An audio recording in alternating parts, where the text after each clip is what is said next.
We have a quorum? Okay, we're gonna call the Health Services Committee meeting to order. Literally just. Can I have a motion to approve the minutes of the last meeting? Supervisor Bruno, Supervisor Wild, all in favor? Opposed? Okay, do we have any comments from the public? Would they like to speak on any of the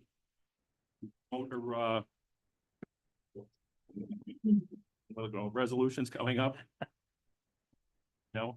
Okay, so Rob, we got you on first. Well, have you please step to the table? Okay, good morning, everyone. Morning. I have two items on this morning. First item is a request to amend the 2024 Warren County budget in the amount of $192,732. This is to allow for acceptance and pass through of 100% state aid funding that was included in the 2024-25 enacted budget for New York State. These are cost of living adjustments for our provider agencies, and those are detailed on an attached table there. Okay, can I have a motion to bring that to the floor? Supervisor Bruno, Supervisor Wild in second. Any questions? Okay, we'll call the question. Oops, do you have a question? No. All right, I call the question. All in favor? Aye. Opposed? Okay. Next one, Rob. This is our favorite one. Yeah, next item is a request to transfer $500,000 from the unexpended fund balance to pay for court-ordered CPL 730 competency examination restoration expenses. Unfortunately, the county is getting hit very hard this year with these. We've had 8 individuals who have gone through this process this year, where we're receiving these chargebacks for restoration expense, restoration of competency. When someone's found to be not competent and they have felony charges, they go to a state facility and the county gets charged back. It's chargebacks over $1,400 a day. Can I have a motion to bring it to the floor?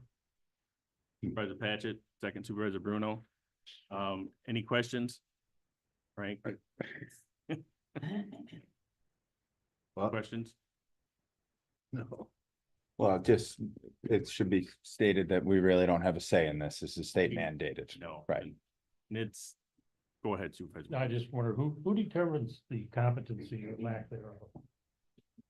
Yeah, once they go to the facility has No, I mean, the staff that send them there in the first place. to send them there in the first place, sure. So we have contracts with local psychologists that do our examinations for us.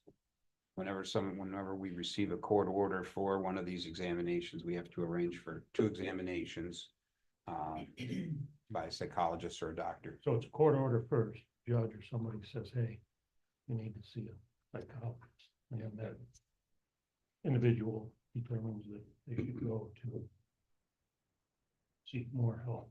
Okay. Thank you. Supervisor Wild. Mr. Chairman, thank you. I thought about this last time and I'm going to bring it up again. Once they're in the state facility, it's a state employed psychologist or whatever their title might be that determine whether they're able to release them. Isn't that a conflict of interest because they're trying to keep their facilities open and funded? And can we take one of our own and have them go and look at the competency piece? I don't believe that we can do that, but I mean, I can ask the question, I can explore. And it's not more for you, it's more for us in the state. And can we do something like that? Because there is an inherent, at least in my mind, conflict of interest. I agree. Or Administrator Taplin. Thank you, Mr. Chair. So back to the original question, though, Dan, they are court ordered, so we don't have any say in this. And then your report goes back to the judge who may decide they need to be sent to one of the facilities. If they're sent to the state facility, and again, we learned this in our budget yesterday, we paid $600,000 for 8 people so far this year. This has been on the NISAC agenda every year for the past 2 years. And they're going to continue to push that. I have asked for some time with them to discuss any options we may have. I also plan to talk to our representatives or legislators to see if there's anything they can do. But as it stands right now, this is being experienced by every county across the state. Every county is screaming about it because of the cost involved. 2 years ago, no, actually last year as well, New York was reimbursing us 50% of these costs. And because of the state budget being in flux, they decided they're no longer going to reimburse us for this. So that's what we'd at least hope to achieve, is to have the state of New York reinstate the reimbursement to the counties for this. But it was a law that was passed that doesn't give us much flexibility on, if the judge decides they have to deter, the defense attorney brings forth to the judge that their defendant, it may not be competent to stand trial. The judge is obligated to take some action to determine if that's the case. And their first step is to, as Rob mentioned, to ask us to look at it in community services, mental health. But it still goes back to the judge, and the judge may decide the person needs to be, and this is 100% committed to one of these facilities, and they remain there until the facility decides they're either competent to stand trial or not competent to stand trial. And if they're not competent, then they're remanded over to a state-funded facility, I believe. So just a follow-up. So this is actually, this year it's going to cost us 1.1 million because we had 600,000 plus another 500. The interesting thing is, we said this yesterday, we looked at that if we have a 2% cap on property taxes. If we are to raise our property taxes by 2% this coming budget year, we would not get enough money in property tax alone increase to cover the cost of this program. This is What if we, This is just an estimate though for the balance of the year. so it could be even more. It could be less, it could be more. This is an estimate. I think right now we have 3 individuals that are in, so if they're restored to competency and no one else came in, we would be in good shape. But we just don't know what the rest of the year will hold. Just one follow-up question. Every county in New York State's dealing with the same thing though? Yes. Okay, thank you. hopefully, or spotlight on it, and the state will start paying their share again, but we won't hold our breath at this point. So call the question. All those in favor? Aye. Opposed? Okay. Is that it for you, Rob? All right, well, thank you very much. Good news. Good. Well, maybe it is good news because we're kind of shedding a little bit of a light on it now, and maybe we can get some kind of resolve here, because it's just outrageous. And poor Rob has to come and ask for this, you know? Well, it's not Rob. Take care, Rob. They're upset with. Oh, I blame Tafflin. So we should be upset with that. Is that what I said? When we discussed it this week, just like, Got an agenda, you're all set? Have I think agendas? so. Okay. ladies, good morning. I have my agenda. I don't know if anybody else needs an agenda. That one? Human services starts at 10:10. Yeah. Maybe thank Boston. I haven't been this long. Okay, now the floor is yours. Thank you. Before we start though, do we have still have to approve the minutes of this last meeting, so no, we're all set on that? Okay, the public comment at this point in time either? No, there's nobody here. Okay, so Janelle, you're on. Morning, everybody. Our agenda is mostly fiscal this time, so I'll do my best with the big numbers.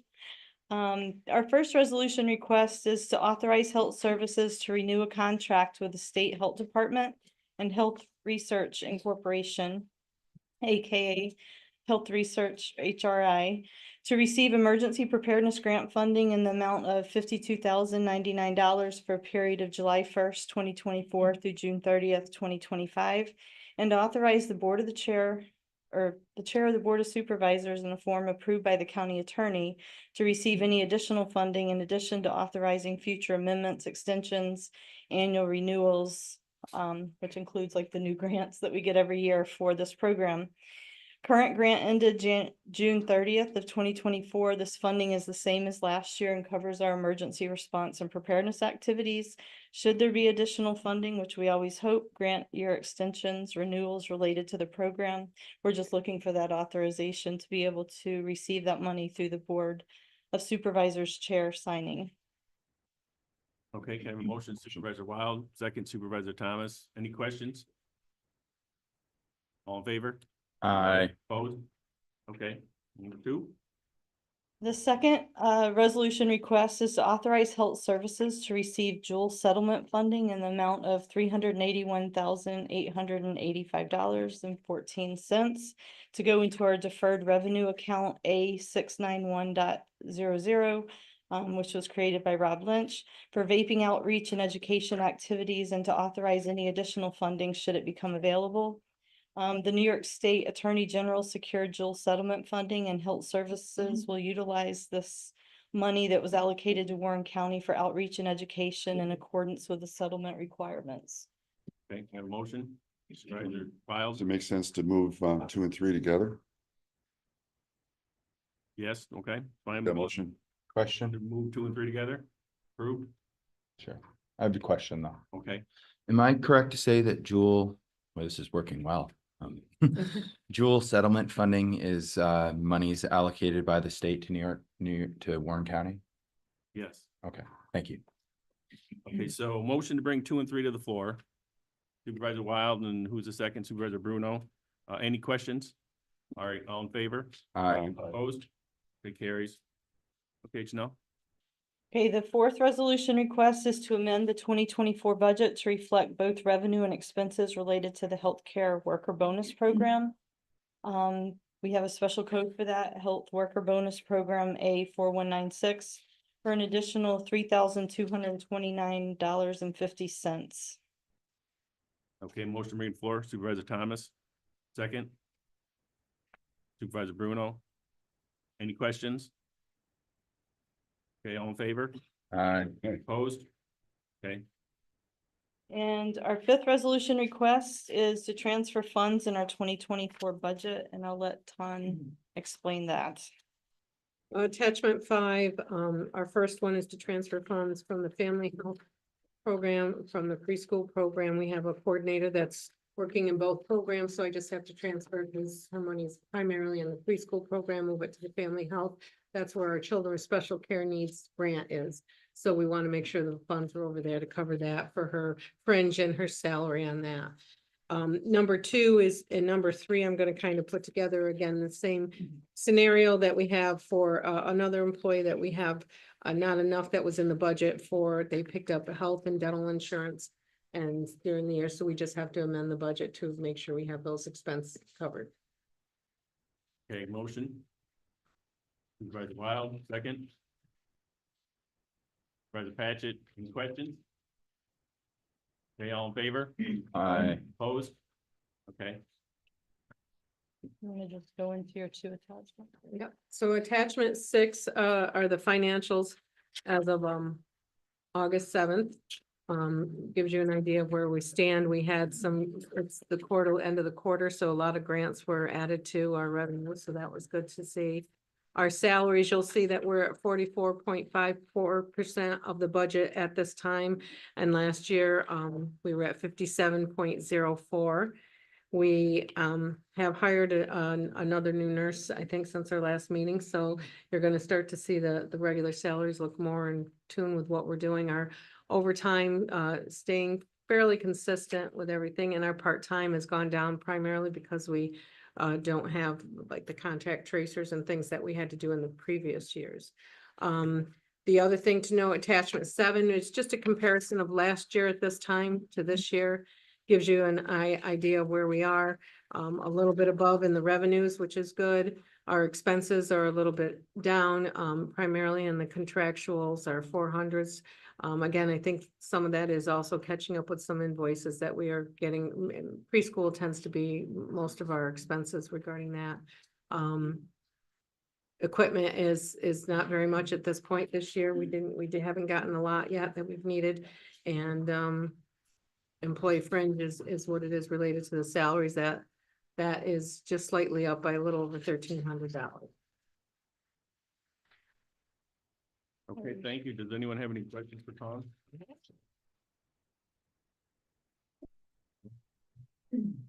All right, for informational items and reports, we have our regulars, our referrals, our emergency response and preparedness activities, and our rabies report.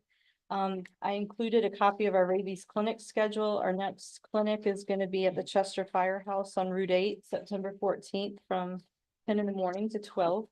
And then I do have just 3 informational items.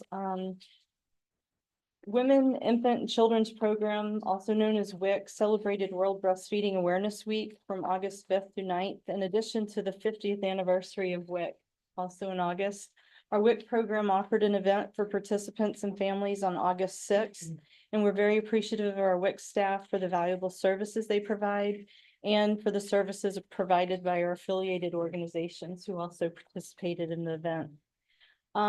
The second item is Health Services is going to be collaborating with Alliance for Positive Health to offer free Narcan kits and street side training on August 29th.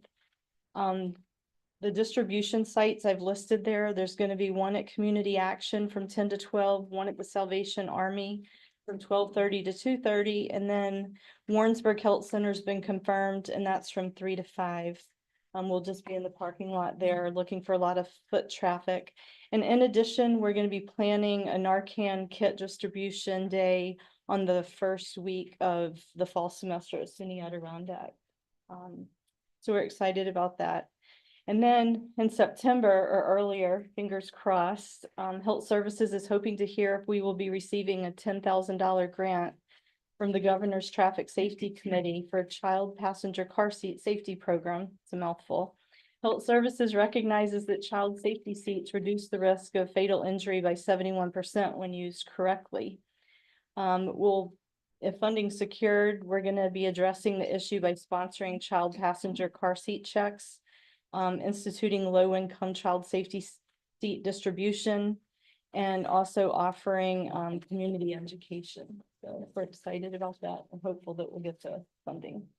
So hopefully next month we'll be asking to receive something. Well, we'll gladly accept, I'm sure. And that's all I have. Okay, anyone from the committee got any questions for Janelle or Tom? Supervisor Connors? referrals Crazy. Let me look at that sheet. They actually should be going up because we just have a new nurse. Your business are up